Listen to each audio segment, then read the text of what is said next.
I'm Bob Hinkle. I've been with the State Auditor's Office. I just started my 40th year with the Auditor's Office. I've been the Chief Deputy since March of 2006 and have been the Chief Deputy for four state auditors.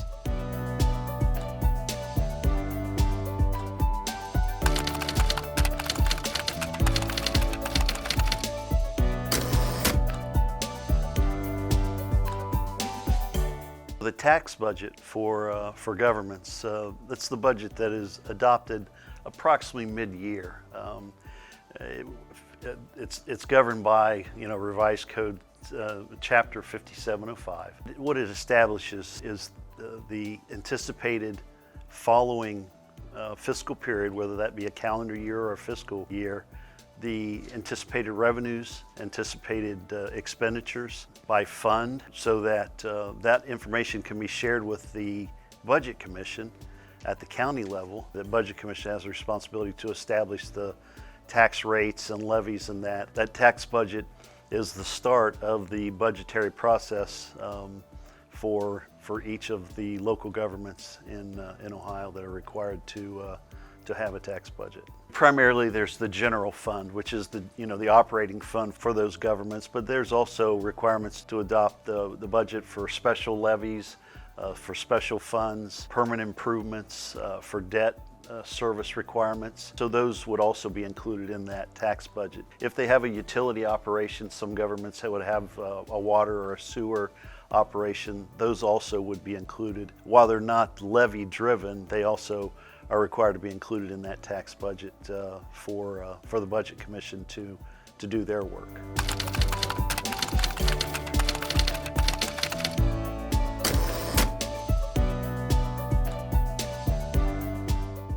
So the calendar year is just that. It's January through December, and so we have a number of governments that operate on a calendar year basis. All of our counties operate on a calendar year basis. Townships operate on a calendar year basis. There's 247 cities in Ohio.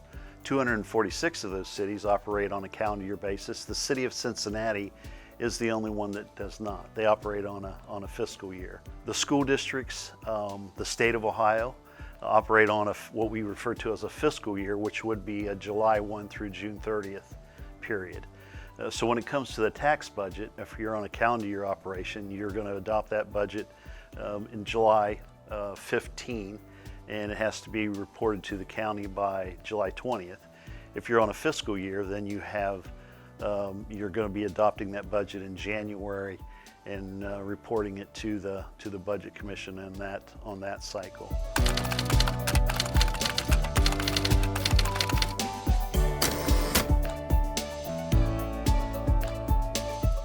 It depends on the type of government that they are.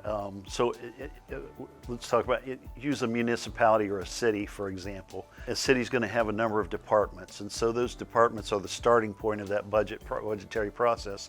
They make their request to either the mayor, or it's going to go to the city manager. So they let them know their department needs, personnel costs, their desires for things like capital equipment and that. And then the mayor in that case would have the responsibility for putting the final budget together to present to council. In a township, you have 3 township trustees, you have a fiscal officer. In that operation, it's either jointly done, with all 4 of them gathering to put the budget together, or the fiscal officer puts it together and presents it to the trustees. So there are a number of different ways, but it usually starts at that lower level where they share their needs, so that then those needs are known. But the final piece of all of it is it goes to the legislative authority, the city council, the village council, the board of township trustees, the county commissioners, and that legislative body has the responsibility for adopting or passing that budget so that it can then be forwarded on to the county budget commission.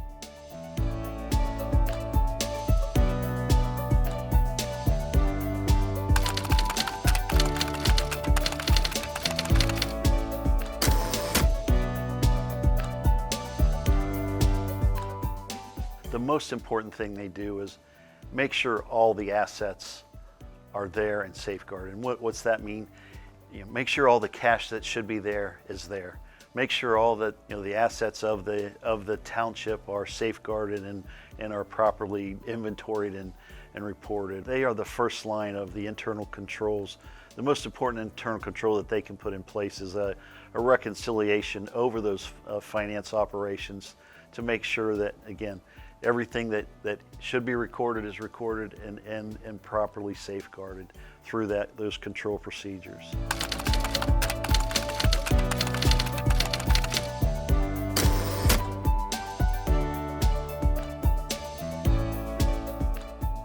Some of those terms are interchangeable, but let's start at the basics with the fiscal officer. So a township has a fiscal officer, and that fiscal officer is responsible for all the accounting records of the township. If you step into a municipality, a city, they're going to have, usually it's a finance director is the title for that. A village, they can either have an elected fiscal officer or an elected clerk treasurer, an elected clerk, an elected treasurer, or they can have an appointed fiscal officer. Primarily, they all complete the same function, but they're just different titles for them. In a county, for instance, it's the county auditor that has all the record-keeping responsibilities at the county, and then the treasurer, county treasurer in this case, would have the responsibility for banking, investing, and reconciliation.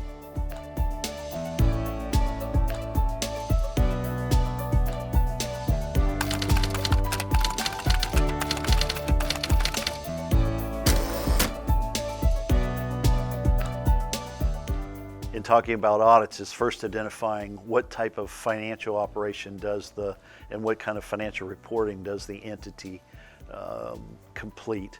If I report my financial statements under a cash basis, or what we refer to as regulatory, that's one type of financial reporting. And then there's the other comprehensive basis of accounting, which would be cash basis plus possibly I'm recording some type of either capital assets or some type of debt that is owed and liabilities, and identifying those within my financial reporting. And then there's the GAAP, or generally accepted accounting principles financial statements, which are accrual type statements, would include all your payables, all your receivables. Those type of financial reporting then help drive, from the auditor state's perspective, the type of audit that we would perform. The first type of audit we could do would be a basic audit. Entities that expend less than or have less than $200,000 of activity in a calendar year or a fiscal period. That basic audit really is a very simplified, we would just look at the records within a few hours, evaluate them, and then report out to them. Second to the basic audit is what we define as agreed upon procedures, and that is a specific procedures that are performed for governments that have less than 5 million of activity, and they also meet other criteria to qualify for that type of engagement. Beyond the agreed upon procedures, there's what we refer to as a financial and compliance audit that would be performed under generally accepted government auditing standards. And it's the standards that govern our office and the work that we do. And that's that financial and compliance audit. Now we're talking about we're gonna take a look at all the financial operations, the internal controls, evaluate the risk of the entity and audit those financial statements. And then the last type of audit would be what we refer to as a single audit. So the financial and compliance audit with a federal element on top of that, where we audit the federal dollars specifically for expenditure and for compliance purposes and report on them. So GAAP is a type of financial reporting model that, again, it's required for counties and for cities and school districts and certain special purpose governments in Ohio. So again, the larger governments are required to report on GAAP. And GAAP is, from auditor state perspective, it's the most thorough type of financial reporting. It's the highest level of financial reporting, and also it helps them to plan into the future if they have those GAAP statements.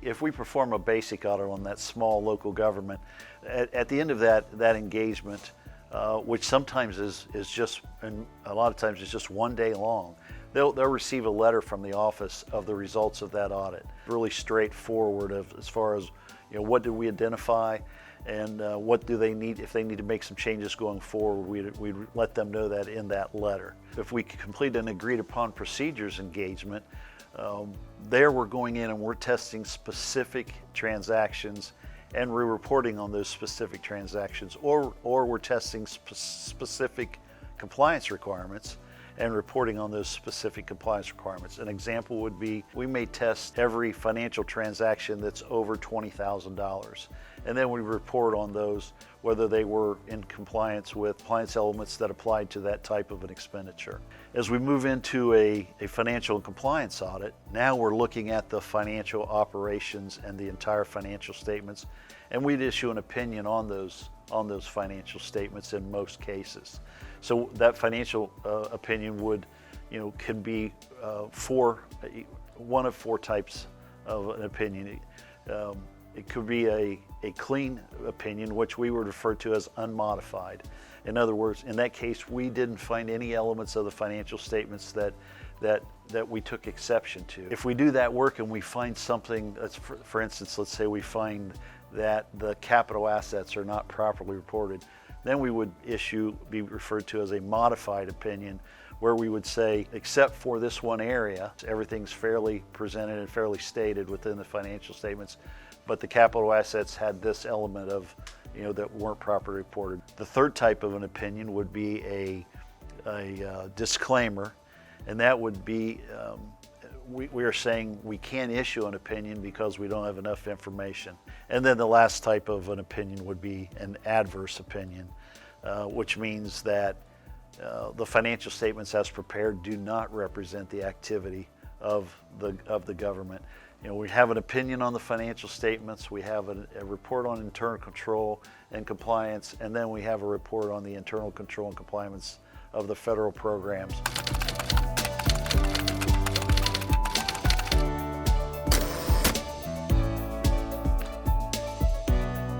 We have a training video in the Auditor State website, www.ohioauditor.gov. If you go to our main page under the heading Trainings, there's a training video that we have to help in this area. What I would say is the important things are, to prepare for an audit, is making sure that your records are up to date. You shouldn't do that just for audit. It should be a regular operating procedures. To be prepared for audit, those things need to be done timely. When they're not done timely, that's when the job becomes really difficult and really big. The other thing that they should do is they should have a system that works for them on just maintaining files and important documents, invoices, vouchers, receipts.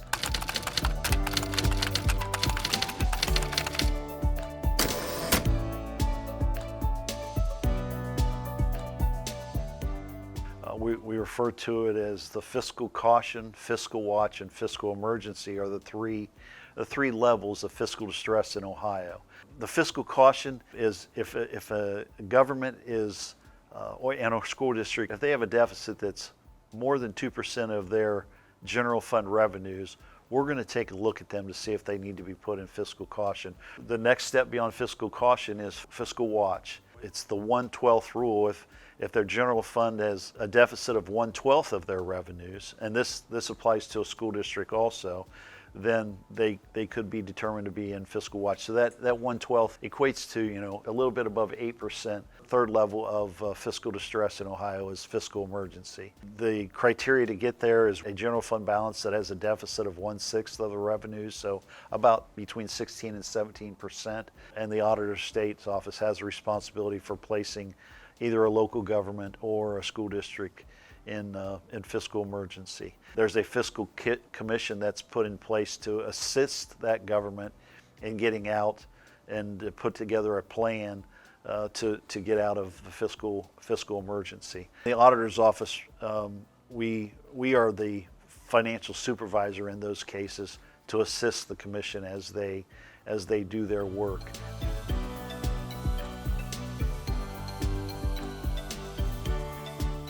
At a very basic level, I think the most important thing for a new newly elected official that's coming into a government is to first learn their operation of that government.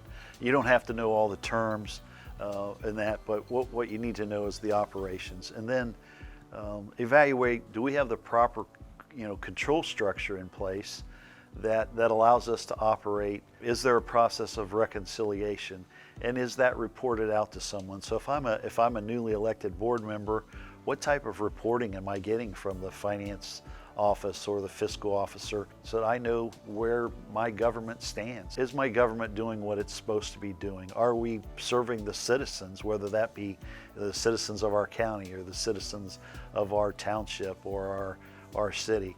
And are we being efficient in that? And how are we spending our dollars? One of the most important things to remember is, if I'm in that position, it's not my money, it's the public's money, and I should treat it as such so that the public knows exactly what's going on.